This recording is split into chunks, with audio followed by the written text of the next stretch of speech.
أهلا أهلا، مرحبا بكم في قناتي من جديد. اليوم بغيت نشارك معكم 3 ديال النصائح تمنيت لو عرفتهم قبل، عرفت بقيمتهم. داكشي علاش قلت نشاركهم معكم، يمكن شي واحد فيكم يستافد من هذا الفيديو. ولكن قبل ما نبدا، إلا كنتو أول مرة كتشوفوني، معكم دنيا. و إلا كنتو باقي ما اشتركتوش في القناة، متنساوش تفعلوا الجرس وتضغطوا على الزر الأحمر وديروا لايك إلا عجبكم هذا الفيديو. أول نصيحة، فيما تكون مضغوط حاول ما ديرش بزاف ديال المهام في دقة واحدة، لأن ما عمر ما كان الضغط كيدل على أنك قوي، بل كياخد من الطاقة ديالك وكيخليك تبان إنسان ماشي قد المسؤولية. والمهام اللي كيتعطاو ليك ولا كديرهم ما كديرهمش بإتقان، لأنك كتبغي ديرهم وانت إنسان مضغوط وكتحاول ديرهم انت ما عندكش الطاقة. فحاولوا انكم ديما ديروا الحاجة اللي عاطينكم او المهام اللي عليكم بشوية بشوية باش تقدروا تتقنوها وما تسمعوش الكلام اللي ما خصوش يتسمع.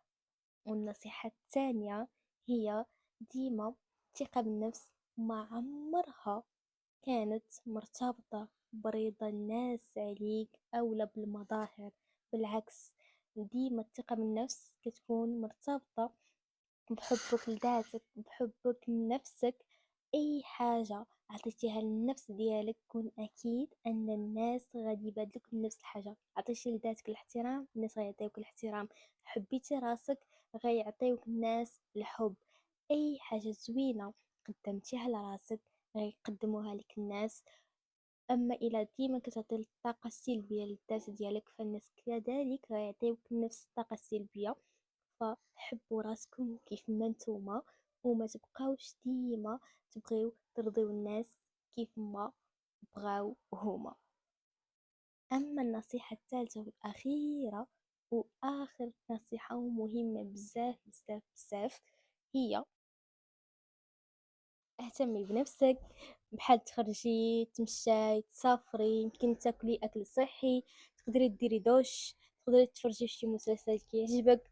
اي انشطه كتعجبك وتخليك مرتاحه وريلاكس حاولوا تجربوهم. وحاولوا ديما تكونوا راضيين براسكم.